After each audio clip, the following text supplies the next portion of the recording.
नमस्कार मित्रांनो, मार्केट मंथन यूट्यूब चॅनलमध्ये स्वागत आहे. तर आज कुठं ना कुठेतरी प्राइस ॲक्शन चेक केलं असेल. आपण लाईव्हमध्ये डिस्कस केलेले होते. लाईव्हमध्ये ट्रेड पण कॅप्चर केलेले होते. तर ते तुम्ही ट्रेड लाईव्हला चेक करू शकतात, की आपण कोणते ट्रेड घेतले होते, कसे घेतले होते, त्याची सायकॉलॉजी काय होती. पी-सी-आर म्हणून पी-सी-आरची एक आपण एक्सेल तयार केलेली आहे. तिच्यावर अजून थोडं वर्किंग चालू आहे. ती जर कंप्लीट झाली, त्यावर आपण व्हिडिओ बनवू त्या याच्यावर आणि त्या पी-सी-आर एक्सेलवर आपण नेक्स्ट सेशन आणि कसे ट्रेड घेऊ शकतो किंवा कुठला रेजिस्टन्स सपोर्ट आपल्याला महत्त्वाचा राहील, ते आपल्याला बघायला मिळणार आहे. ठीक आहे. तर फेब्रुवारी सेशनमध्ये मी थोडे ट्रेड कमी केलेले आहेत. थोडं हेवी लॉस झाल्यामुळे आणि जे ट्रेड जास्त होतोय त्यामुळे आपण ट्रेडिंग आज फेब्रुवारीमध्ये ह्या पूर्ण मंथची ट्रेडिंग फक्त 10 ट्रेड झालेले आहेत आणि त्यानंतर आपण एक पण ट्रेड केलेला नाही. आता उद्याचं सेशन कसं राहू शकतं आपण ते डिस्कस करून घेऊ.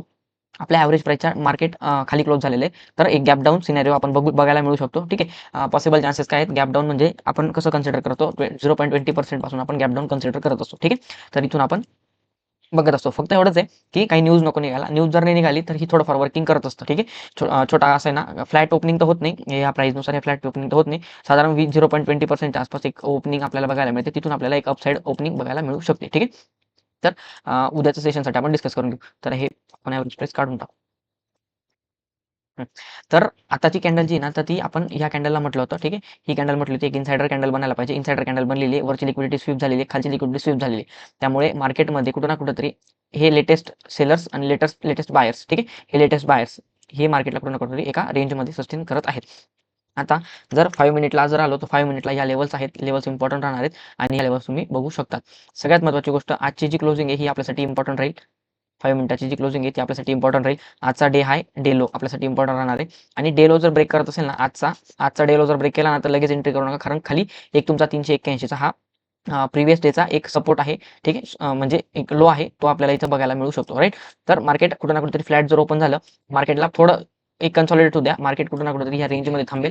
कुठल्या साईडला ब्रेकआउट करते, एक ब्रेकडाऊन करते, आपल्याला ते बघणं महत्त्वाचं राहणार आहे. राईट. तर ह्या लेव्हलमध्ये मार्केट जर ओपन झालं, तर 493 ठीक आहे आणि 500 ही लेव्हल आहे इथे. त्याच्यामुळे मार्केट कुठं ना कुठेतरी इथे एक सस्टेनेबल साइडवेज होऊ शकतं. मूव्हमेंट आपल्याला बघायला मिळू शकते. ठीक आहे. फक्त न्यूज नको निघायला. आता आपण ना डेटावर जे बघणार आहोत, ते आपण एक डेटावर पण व्हिडिओ नवीन बनवत जाणार आहोत, की डेटा नेमकं काय आहे. आपण एक शॉर्ट व्हिडिओ साधारण 2-3 मिनिटाचा एक व्हिडिओ आपण बनवणार डेटावर, की त्याच्यामध्ये पी-सी-आरचं कॅल्क्युलेशन पण राहणार आहे आणि एफ-आय-आय, डी-आयची एक शीट आहे. तिच्यामध्ये पण आपण ज्या गोष्टी डिस्कस करणार आहोत, त्या तुम्ही येणाऱ्या सेशनमध्ये बघणार आहेत. साधारण आपण हा व्हिडिओ रात्री 10 वाजेच्या आसपास 2 किंवा 3 मिनिटाचा मॅक्स टू मॅक्स आपण हा व्हिडिओ बनवू, जेणेकरून शॉर्ट व्हिडिओ राहील तो. ठीक आहे. तर सिंपल प्राइस ॲक्शन ठेवा इथे. जर वरून जर एक ट्रेंड लाईन जर आणली, तर ट्रेंड लाईन कुठं ना कुठेतरी आपल्याला एक रेजिस्टन्स बघायला मिळतो त्या ट्रेंड लाईनचा आणि खालून जर सपोर्ट बघायला मिळाला, तर खालून पण एक तुम्हाला झोनचा सपोर्ट आहे, ट्रेंड लाईनचा सपोर्ट आहे. राईट. तर हे ट्रायंगल पॅटर्न तुम्हाला बघायला मिळेल. 1 मिनिटं फक्त अजून काही आपण वरती मार्क करता येईल का आपण बघू. ठीक आहे. फोर्सफुली मार्क करून उपयोग नाही. ठीक आहे. परफेक्ट. ठीक आहे. ही जाणार नाही. ही परफेक्ट येते. ही परफेक्ट ट्रेंड लाईन आपल्याला ॲज अ रेजिस्टन्स म्हणून वर्किंगमध्ये आपल्याला बघायला मिळू शकते. इन केस फ्लॅट ओपनिंग झालं ना, तर मार्केट ह्या रेंजमध्ये थांबू द्या. राईट. ह्या रेंजमध्ये थांबू द्या. ह्या रेंजमध्ये जर मार्केट थांबलं, तर ज्या साईडला जाईल ना, त्या साईडला आपल्याला एक डिरेक्शन बघायला मिळू शकते आणि डाऊन साईडला आलं, तर एक डाऊन साईडला आपल्याला डिरेक्शन बघायला मिळू शकते. पण ॲज अ सपोर्ट आपल्याला ही ट्रेंड लाईन काम करेल. ॲज अ रेजिस्टन्स आपल्याला ही ट्रेंड लाईन काम करेल. In case he trend line आणि हा बॉक्स पॅटर्न जर वरती ब्रेकआउट होत असेल, तर डायरेक्ट एंट्री करायला हरकत नाही. फर्स्ट तारखेचा डे हाय असेल आजचा आणि सेकंड टार्गेट कुठं ना कुठेतरी 642, 652च्या आसपास राहू शकतो. ठीक आहे. तर पी-सी-आर नुसार जर बघितलं, तर 1 मिनिटं फक्त, 1 मिनिटं फक्त. तर पी-सी-आर जर बघितला, तर पी-सी-आर आपला 0.69च्या घरात आहे. 0.69 आपला ओव्हरऑल पी-सी-आर आहे निफ्टीचा. तर 0.69 म्हणजे तो आपला कुठे ना कुठेतरी एक न्यूट्रल किंवा रेंज बाउंडच्या आसपास आपल्याला बघायला मिळू शकतो. 0.69 एकदा चेक करून घेऊ आपण. बिलो 0.7, 0.69 म्हणजे तो हेवीली बिअरिश. ठीक आहे. तर हा कुठं ना कुठेतरी बिअरिश साईडला आपल्याला बघायला मिळू शकतो. ठीक आहे. 7ला थोडा राहिलेला आहे, तर आपण कन्सिडर करू ॲज अ 7 न्यूट्रल झोनमध्ये आपण ट्रेड करतोय. आता या ठिकाणी पी-सी-आरला एक तर वाढायला पाहिजे, एक तर कमी व्हायला पाहिजे. राईट. तर ही एक कंडिशन बनते. तर लेट्स सी बघू काही नाही काही कसं काय प्राइस ॲक्शन बनते. आता मार्केट याच्यावरती निघालं, तर मार्केट अपसाईड प्लॅन होऊ शकतो. मार्केट याच्या डाऊन साईड निघालं, तर एक डाऊन साईड इथपर्यंत प्लॅन होईल. ठीक आहे. जोपर्यंत मार्केटमध्ये 25,329 ही लेवल निघत नाही. ठीक आहे. जोपर्यंत मार्केटमध्ये 25,300 ही लेवल निघत नाही, तोपर्यंत डाऊन साईडला प्लॅन करू नका आणि गॅप फिलिंगचा विचार पण करू नका. राईट. जर गॅप फिलिंग होणार नाही लवकर, मी तरी सांगतो तुम्हाला. हां, येणारे सेशन्स आता गॅप फिलिंगच्या याच्यात चान्सेसमध्ये राहू शकतात. कारण आता एक चान्सेस आहे इथं, हे बघा. मार्केट ना, जर तुम्ही बघितलं, तर मार्केट एका ट्रेंड लाईनवर काम करते. ठीक आहे. ही ट्रेंड लाईन झाली. बरोबर. आणि मार्केट कुठं ना कुठेतरी खालून एक आपल्याला कंटिन्युअसली सपोर्ट घेताना दिसतोय, जो की तुमचा हा सपोर्ट आहे. राईट. मग मार्केटमध्ये ही जी रेंज आहे ना, ही रेंज आपल्याला नॅरो होताना दिसते आता. हे बघा इकडं एकदम एकदम मोठी रेंज होती, इकडं थोडी कमी झाली, इकडं थोडी कमी झाली, आता इकडं एकदमच कमी, एकदम नॅरो होत आलेली आहे. आता ही नॅरो मला तरी एकंदरीत वाटते, कारण ना जर तुम्ही याचा डेटा बघितला, कॅशचा डेटा एकदम पॉझिटिव्ह आलेला होता कालचा, कॅशचा डेटा एकदम पॉझिटिव्ह होता. त्याच्यामुळे कुठं ना कुठेतरी एकंदरीत वाटते की एफ आय आपल्या त्यांच्या पोझिशन्स बिल्ड करतात, आणि या आजच्या मार्केटमध्ये पडलेल्या मार्केटमध्ये मार्केट आणि एफ आय आणि प्रो हे काय करतायत ना, हे आपल्याला बघणं महत्त्वाचं राहणार आहे. ठीक आहे, प्रोने त्यांची पोझिशन 6%च्या आसपास वाढवली होती, आणि 1%चा कट काहीतरी एफ आयने लावलेला होता, 1.2%चा कट. जो हा फॉल होता ना, हा फॉल, तर याच्यामध्ये कुठं ना कुठेतरी 1.2च्या आसपास विकवाली करताना आपल्याला एफ आय दिसलेले. पण हरकत नाही, मार्केटमध्ये एफ आय अजून 20-21च्या वर आपल्याला ट्रेड करताना दिसत आहे. ठीक आहे, ती आपल्यासाठी पॉझिटिव्ह सेंटिमेंट आहे. फक्त डीआय ना, डीआय त्यांची पोझिशन कट करतायत, 68च्या आसपास ती पोझिशन येऊन लागली, त्याच्यामुळे थोडा प्रॉब्लेम होऊ शकतो. बट लेट्स सी, जर इन केस डीआय विकत असेल तर एफ आयने खरेदी केली पाहिजे. हा आपण डेटा आहे, डेटा आपण रात्री बघू. ठीक आहे, तर पीसीआर तुम्हाला मी एकदा पीसीआरची एक्सेल दाखवून देतो. ही बघा, ही पीसीआरची एक्सेल एकदम सोपी एक्सेल आहे, काही त्याच्यात अवघड नाही आहे, आणि प्रॉपर बनवलेली आहे. ठीक आहे, यामध्ये अजून थोडं मॉडिफिकेशन होणार आहे, मॉडिफाय करू. शक्यता ही आपण मॅन्युअली आता करतोय, मॅन्युअलीच मोस्ट ऑफ मॅन्युअलीसाठीच जाईल मी. कुठल्याही पद्धतीचं ऑनलाईनसाठी जाणार नाही, म्हणजे ऑटोसाठी जाणार नाही. ऑटो तर ह्या गोष्टी ऑटो होऊन जातात, बाकी गोष्टी ऑटो होऊन जातात. फक्त मला ह्या तिघ गोष्टी मॅन्युअली टाकाव्या लागतात, बस. हरकत नाही, तेवढ्या मॅन्युअली करू शकतो आपण. तर ह्या आहेत, कारण सगळं जर ऑटो करायला गेलं ना, तर मग ते जास्त गडबडून जाते, की नको, काय होऊन जातं माहिती आहे का, जास्त आळसपणा होऊन जातो. त्याच्यामुळे मग ती मॅन्युअली मी करत नाही, राईट. तर हे आपलं निफ्टीचं ॲनालिसिस, सिंपल ॲनालिसिस होतं.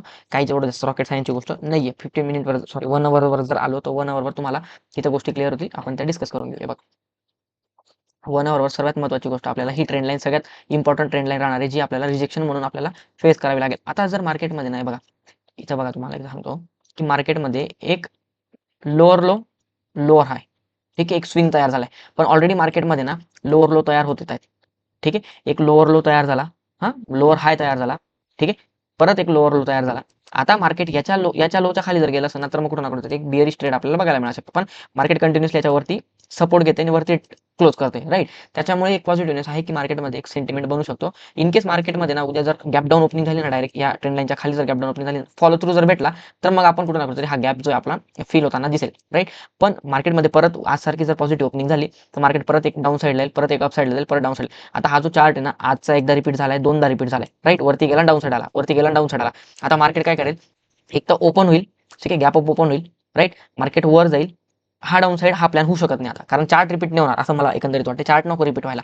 चार्ट जर रिपीट होत असेल ना, तर तो प्रॉब्लेमॅटिक गंमत होऊन जाते, ठीक आहे. तर एकदा रिपीट झालाय, दोनदा रिपीट झालाय, थर्ड टाइम रिपीट नको व्हायला. एक तर मार्केट गॅप अप ओपन होईल आणि डायरेक्ट फॉलो थ्रू भेटेल, राईट. एक ही पॉसिबिलिटी झाली, गॅप अप ओपन होऊन डायरेक्ट डाऊन साईड, ठीक आहे, किंवा गॅप डाऊन ओपन होऊन डायरेक्ट डाऊन साईड, आणि फ्लॅट ओपन होऊन मार्केटकडे एसेल कुठे कुठे ते बघू. एसेल तुमच्याकडे इथे एक एसेल आहेत, इथे एसेल आहेत, इथे एसेल आहेत, इथे एसेल आहेत. आता एसेल कुठे आहेत, ह्या ठिकाणी एसेल आहेत आणि ह्या ठिकाणी एसेल आहेत, ठीक आहे. तर मार्केट काय करेल, मार्केटला जर हे बायर स्ट्रॉंग असतील मार्केटमध्ये, तर मार्केट यांचे एसेल खाण्यासाठी अपसाईडला जाऊ शकतं, ठीक आहे. प्रोबॅबिलिटी अशी आहे की मार्केट अपसाईडला जाईल, थोडं मार्केट रिट्रेसमेंट घ्यायला पाहिजे थोडंसं, आणि मग अपसाईडला जायला पाहिजे, राईट. जास्त मोठी रिट्रेसमेंट आपल्याला नको आहे मार्केटमध्ये, जास्त मोठी रिट्रेसमेंट नको आहे आपल्यामध्ये. तर आजचा हाय लो आणि हाय लो क्लोज मार्क करून ठेवा, जेणेकरून तुम्हाला त्या गोष्टी सोप्या जातील, ठीक आहे. तर आपण रात्री साधारण 10च्या आसपास आपण एक व्हिडिओ पोस्ट करू, 10 किंवा हा ठीक आहे, 10च्या आसपास एक व्हिडिओ पोस्ट करत जो रोज, ज्याच्यामध्ये आपल्याला DI, FII, ठीक आहे, कॅशचं पण थोडं मी ती पण एक्सेल अपडेट करतो. ती एक्सेल मी तुम्हाला एकदा दाखवतो, 1 मिनिट थांबा. हां, ठीक आहे. तर ही एक्सेल आहे ती. ही एक्सेल बनवतो आपण. तर यामध्ये 2 कॉलम आहेत. यामध्ये आपल्याला गोष्टी इथं क्लिअर होतील. बघा, ओव्हरऑल ट्रेंड जो होता ना, तो बुलिश होता, ठीक आहे. तर मार्केटने अपसाईडला मोमेंटम दिली. हां, भले डाऊन साईडला आलं, त्याच्याशी घेणं देणं नाही, ठीक आहे. अपसाईडला मोमेंटम आलेली ती महत्त्वाची. आपल्याला अपसाईड एक दिवसातून एक जर ट्रेड मिळाला आणि तो प्रॉफिटेबल असेल, तर आपण डे क्लोज करणार, ठीक आहे, 1 मार्चपासून. आणि जर इन केस तो लॉस झाला, तर मग सेकंड ट्रेडसाठी जाणार, राईट. ही एक सायकॉलॉजी आपल्याला बनवायची. तर ही एक एक्सेल आहे. या एक्सेलवर पण आपण काम करतोय. या एक्सेलमध्ये तुम्हाला गोष्टी अजून क्लिअर होतील. आपण ज्या गोष्टी सांगणार, थोडं डिस्कस करणार, त्या गोष्टी आपण इथं बघत जाऊ, ठीक आहे. चला ठीक आहे. Thank you so much. व्हिडिओ आवडला असेल तर नक्कीच लाईक करा, शेअर करा, सबस्क्राईब देखील करा. आणि एक्सेलचं शीट बघायची असेल किंवा व्हिडिओ जर बघायचे असेल त्याच्यावर, तर मला नक्कीच कमेंट आउट करा, जेणेकरून आपण त्या गोष्टींवर सुद्धा डिस्कस करू, ठीक आहे. तर या आपल्या 3-4 एक्सेल आहेत. हे बघा, ही पण एक एक्सेल आहे, ही पण एक एक्सेल पीसीआरची, आणि FNOची ही पण एक एक्सेल आहे. 3-4 एक्सेल आहेत, त्या आपण डिस्कस करू येणाऱ्या सेशन्समध्ये, ठीक आहे. चलो ठीक आहे. Thank you so much.